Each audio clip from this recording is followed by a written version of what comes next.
Hmm. Shalom. No, I thought you were about to say something. I was, because that was an odd Oh, go ahead. ending. I'll just fix it. No, don't fix it. Just keep it raw. Keep it real.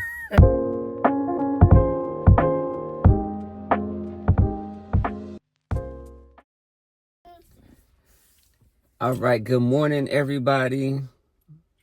Shabbat shalom. Shabbat shalom. I didn't know if she was going to talk or not, so. But what are we talking about today? They don't get to hear from me that often anymore. So today we're going to do a small chat about the feast days. We are in fall season.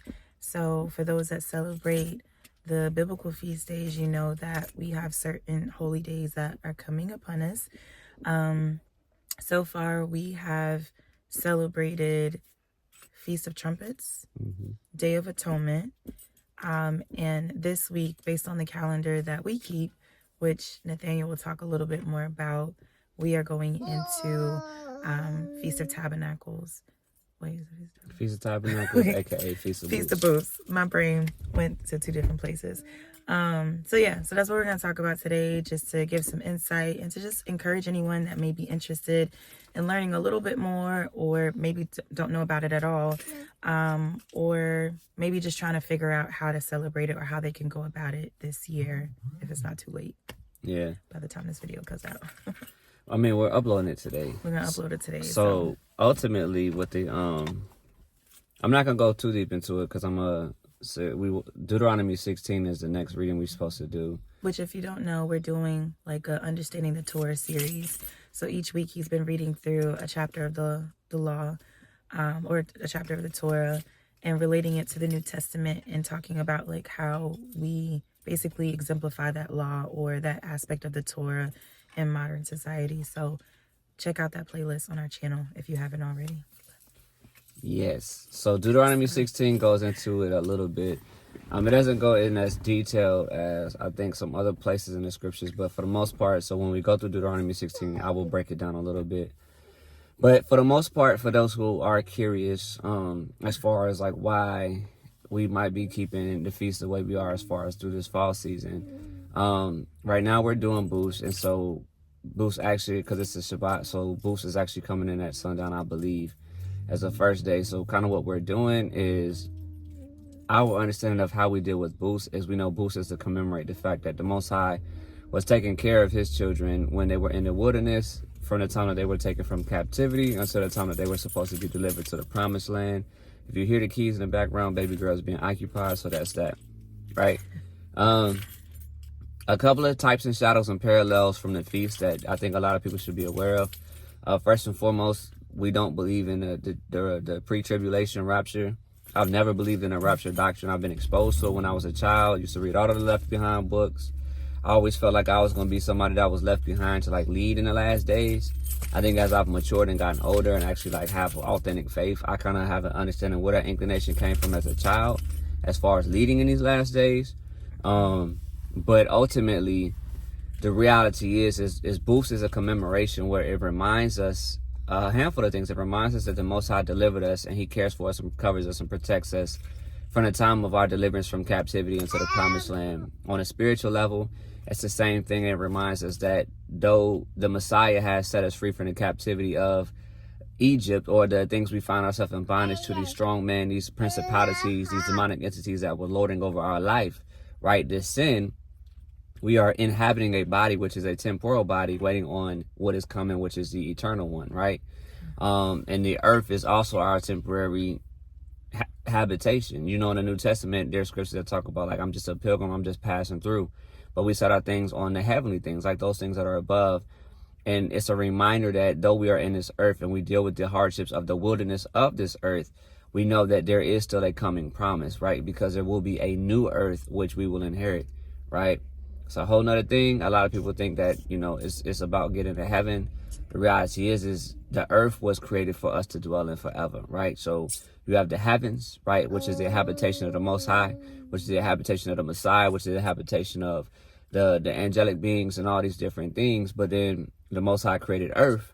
He created earth for mankind, and he put Adam, who was mankind, into the earth, aka the Garden of Eden. And then he separated out the masculine from the feminine, and that's where you see man and woman. And then he said, go be fruitful and multiply.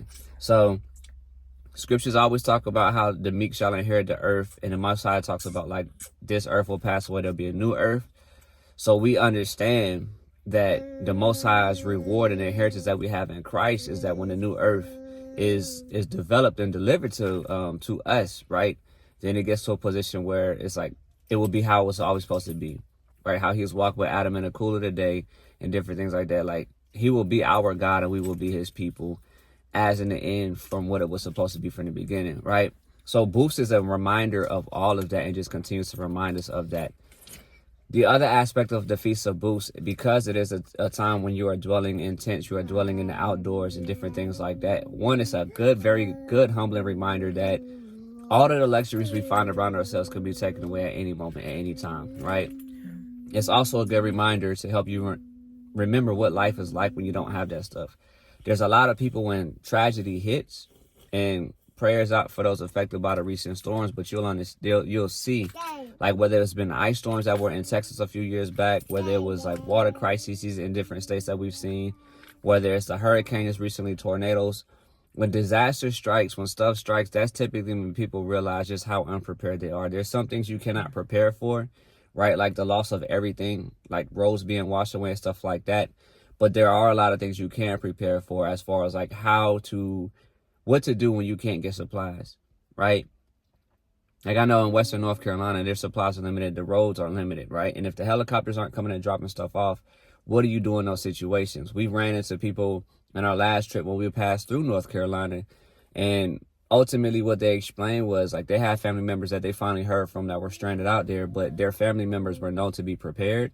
And so the biggest thing that they're waiting on is they're just waiting on like stuff to be repaired enough to where they can either get out or they can return to a state of normalcy. But they had generators, they had food, they had survival training and different things like that. So one of the benefits of Feast of Booths is it allows you to do that. Like it allows you to remain on top of those skills as far as starting a fire, as far as like what is it like understanding what it is to wake up, go to sleep dry and wake up because everything is wet, right?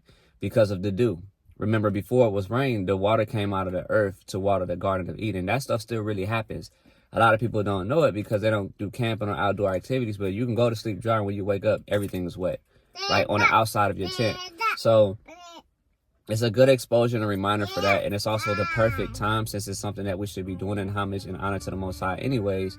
It's a good time for you to make sure that you are experiencing those things, whether you're fishing or whatever it is, like just to hone in on those skills. Videos that I might start doing for this channel, I'm not sure yet. If anything, I might just find out some of the videos that are already out there and just link them in the description. Sorry, my boys are out there. They're talking to somebody, so I'm just making sure they're okay. But so that's what we're doing today. Today we're bringing it in. Our oldest boy, he's gonna be taking like doing some archery stuff, some stuff with BB guns and different things like that. So y'all take that for what it's worth, and just getting in on top of that stuff, because I need him to be exposed to that stuff, because I want to start teaching him the more advanced things, but he's got to get the introductory level things as well. So we prayed this morning, we got into the scriptures, we did everything we needed to do, and so now we're just out here and we're just going to enjoy some time in nature with the Most High and kind of get into it. I know a lot of people are trying to figure out like, well, what can I get into? What are some things I can get into to get started to, or what can I put my children in? I mean, there are so many organizations and programs out here that are cheap or cost effective or even free that you can put your children in. I know people got different mixed feelings about different things, but a very basic one is something like Boy Scouts. I know in our interactions with it, there's a lot of stuff that they do that we abstain from just all the states of faith. So like if they're doing anything that I know is in homage to other deities or different faiths and stuff like that, I don't engage with that. However, the survival training and the acculturation and everything else, as far as like just proper training and like getting that foundation, that's stuff that I allow them to be exposed to, because I also teach them that, but it gives them a chance to actually practice it and get it from a different angle as well. So that's kind of what we're up to. Just a brief update today. So if you're looking for the scripture reading, like, where is it? It'll be uploaded most likely later or tomorrow. We'll see. But just for today, we wanted to check in. and say happy feast for y'all. Happy feast, everyone. And for those who are curious, minor interruption there, we do follow the 364-day calendar. When I first came to the faith and understanding, I did what most people do. I just went according to the Jewish holidays I saw on the regular calendar. Then I came to Messianic congregations, and they kind of follow the same thing, so I was with that. Then I started coming in contact with different denominations of like the Hebraic customs and faith and the Nazarenes and different things like that, and saw that everyone started having different calendars. And so in 2022, there's a couple of brothers that I'm connected with, and we just decided to, just track and see it on our own. So for the last 3 years, so I've studied and I've been learning, and I've looked at the math behind it, I've looked at the science behind it, and I've come to understand and affirm that what has been tracked and what we've kind of solidified ourselves on is accurate. You've got the Book of Jubilees, which talks about not following the moon because it'll disturb the seasons and times, and I've seen that to be true. And it's actually kind of cool how it worked out. I'll go more in depth into it later with the actual lesson. If you guys want to see that, just check it. Let us know in the comments. But then also 364, there's 7 days a week. We know that the Most High did 7. 7 times 52 is 364. So outside of that, if you want to get down to the basic math of it, because people might be curious why, 7 days a week, 52 weeks in a year, it makes 364 days. And since we've started doing that, the days of the feast do not move. The date might change because the Gregorian calendar uses 365 and 366, but the days do not move. So that has allowed me to accurately track when the feast days are coming. And every year for the last 3 years, every feast has come in at the same exact day. The date has changed, but the day is the same. If it's supposed to be on this Sabbath, it will be on this Sabbath. If it's supposed to be on the 10th day of this month, it will be on the 10th day of that month, right? If it's supposed to be on the 14th day of this month, like the count is to precision based on the 364. And as far as when people add an extra month or different things like that, and they might be curious, well, how do you rectify? Well, the scriptures will tell you that the moon comes in 10 days too soon every 3 years. And I'm seeing this, it's starting to happen this year, right? So it kind of gets out of sync, but 10 times 3 is 30. So you don't have to add an extra month or subtract the extra month, because at the end of the day, the 30 days pretty much catch back up. But I'll go more into that if y'all want to learn more about the research and stuff I've seen. But that's just a little brief overview as far as why we choose the days we do. Shalom. Oh. Shalom. No, I thought you were about to say something. I was, because that was an odd go ahead. ending. I'll just fix it. No, don't fix it. Just keep it raw. Keep it real. Anyways, happy feast. All right, y'all, we gotta go. Our children are ready to go. We're coming. Thank you. All right. Shalom, y'all. Peace. Thank you for stopping.